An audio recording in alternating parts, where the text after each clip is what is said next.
It's finally here, the superhero RPG to rule them all. Or is it? This is a review of Marvel, the Multiverse Role-Playing Game. Let's dive in.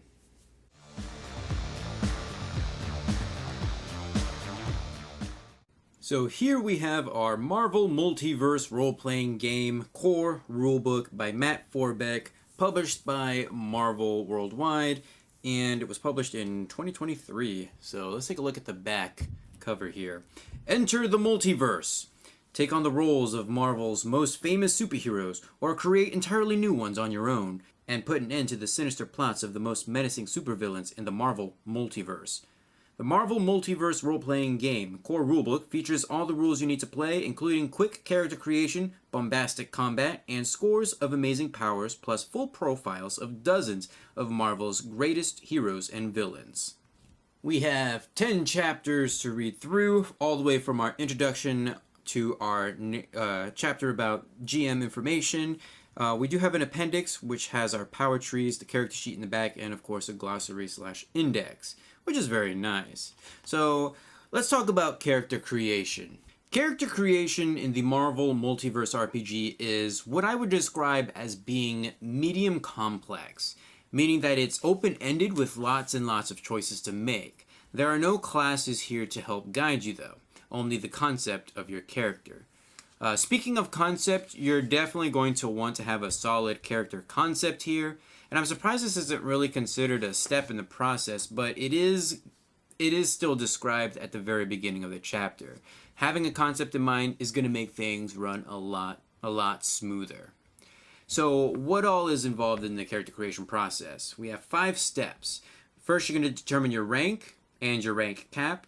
Then you're going to pick your ability scores. You're going to pick backstory elements, you're going to pick powers, and then you're going to calculate your other scores such as health, focus, and your damage multiplier. Fairly standard stuff, easy going for that aspect, aside from having tons and tons of options to pick.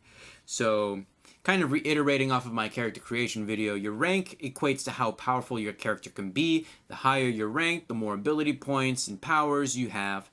It's in this step you're going to determine what your starting rank is and what your rank cap is, which is basically your max level for your character. There are 6 different abilities in the game, and those are melee, agility, resilience, vigilance, ego, and logic. And if you take the first letter in each of those, it spells Marvel, as we've already said in the character creation video, so hee hee ha ha, I'm sure they totally planned that. Melee is basically your brawling ability, agility is your ranged attack, resilience is your stamina, tenacity, and pain tolerance, basically your health. Vigilance is how aware you are and also factors into your focus. Ego is basically your charisma, and logic is your mentality. Some powers will actually use logic. And so in this step, you're going to give your abilities a score depending upon your rank, is how many points you're going to have to upgrade your abilities. Then you're going to pick your backstory elements, and the main focus of this one is that you're going to get traits and tags. And a trait is a label that has some sort of a game mechanic associated with it, whereas a tag is a label that describes an aspect of the character, but primarily serves as a narrative focus rather than a mechanical one. In terms of powers, you do get to pick 4 powers per rank, and there's a whole ton of power sets to use, such as elemental control, illusion, magic, which comes in chaos, demonic, and sorcery, martial arts, melee weapons, omniversal travel, which is dimensional, multiversal, and time. You have plasticity, phasing, power control, ranged weapons, resizing, shield bearer, so think Captain America there, spider powers, super speed, super strength, tactics, telekinesis. Telepathy, teleportation, weather control, and basic powers, which anybody can use. You can get a thematic bonus by picking powers from fewer sets than your character's rank, although basic powers doesn't really factor into that because anybody can use them. And then the last step is to calculate your other scores, such as health and focus, which turns out to be 30 times your score in that associated ability. By far the more important of these scores is your damage multiplier. Not because this is a combat heavy game, this is, but because it's pretty easy to overlook something and screw up the whole entire calculation. So yeah, double check your, make sure you got the right formula there. Marvel touts this new system as the 616 system. And basically you roll 3d6 with one of the dice being of a different color. And this is going to be your Marvel die. The Marvel die is special because rolling a 1 on it turns it into a 6. Yeah. And can either count as a fantastic success or a fantastic failure. Fantastic results either grant bonuses to the roll or greatly debilitate you. Let me explain fantastic rolls real quick. Fantastic rolls, you have to roll a 1 on the Marvel die, which turns it into a 6, right? To get a fantastic result, or a fantastic success, you have to overcome the target number. To get a fantastic failure, you don't overcome that target number, which is going to be pretty tough to do given that you have at least a 6. But it is possible. So you're going to roll these 3 dice and compare it to the target number, which can range from 11 to 16. So your target numbers are ranked by complexity or how tough it is to overcome that. And you do get modifiers depending on if that task is trivial or if it's absurd. So there is that. And like with many of the systems nowadays, you can have advantage and disadvantage, which are called edges and trouble here. Only this time around, they can actually stack. Edges discards the lowest die number and replaces it with another roll or another die. Trouble does the same thing, only it is the highest die that is replaced with the lowest number. And that is the entire how the game is played in a nutshell. So let's talk about combat. Combat is where I think the crux of this game is going to lie. Social checks don't really exist, but then again, don't quote me on that. The way that I've seen it described here in the book is that it's a natural conversation between the GM and the player, depending on what they want to do. But then again, you're superheroes, so they should be able to pretty much do whatever they want, unless it's something like intimidation. And then that's when you can do some rolling and stuff like that. Combat is tactical, meaning you're going to want to use a map for this, as movement is described in spaces. Although you can, of course, convert this into a more narrative form if you so wish. During combat, though, every player gets a standard action and a movement action.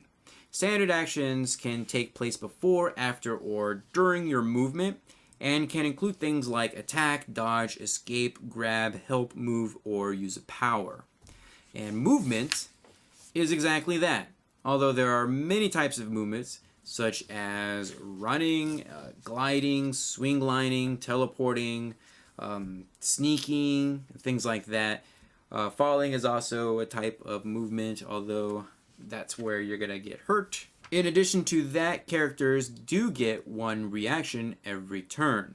And reactions can be things like escape, fastball special, so an ally throws or fires the character at an enemy, and the ally succeeds at their agility check. You can help a teammate, interpose, ram, release, or skulk, which the character is a target of an attack and someone within their reach is not the target of attack. The character moves for free behind the nearby person, and that person becomes a new target of the attack. Yeah. Okay. So in order to hit something, you roll your 3d6 and add the relevant ability, then compare it to the defense of the enemy.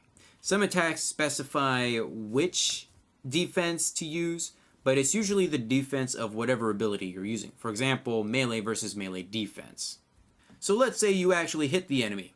Now you deal damage, and here's where things get a little bit complicated. It's time for some math. During character creation, you calculated your damage multiplier, which is your D Marvel times your damage multiplier plus ability score. So remember, please excuse my dear Aunt Sally, you're going to use your multiplication first before you add the ability score. Bonuses to damage multipliers do not stack, but if you get a fantastic success, you multiply the total damage again by 2. If you decide to use weapons, you use the stats for your weapon if it's higher than your own, at least in terms of damage multiplier, because remember, your damage multiplier does not stack. Also, some weapons have special rules that go along with it. And since you're supposed to be part of a superhero team, you actually get access to team maneuvers, which are like super specials that just grant some sort of a bonus, as opposed to dealing massive damage in an attack. So you have things like some offensive team maneuvers, which allow you to get an edge on attacks, and there's 3 different levels for each of these, by the way. You have defensive team maneuvers, which provide damage reduction, and then you have rally team maneuvers, which kind of do a variety of things, like all actions taken against team members have trouble this round, or each member of the team can make a recovery roll for either health or focus, as if they had spent a point of karma, or level 3, which is a single member of the team who has been killed or shattered in this battle is healed to at least health 0 and focus 0. So what does the GM get to play with this time around? The GM has access to all sorts of characters spread throughout the Marvel Multiverse. A big chunk of this book is actually devoted to character stats. Villains and heroes are listed here, which means you can give your players the option to play as a specific hero instead, or they can take a pre-existing profile and convert it to their own hero. By the way, there's like 128 character profiles here, so yeah, there's quite a bit.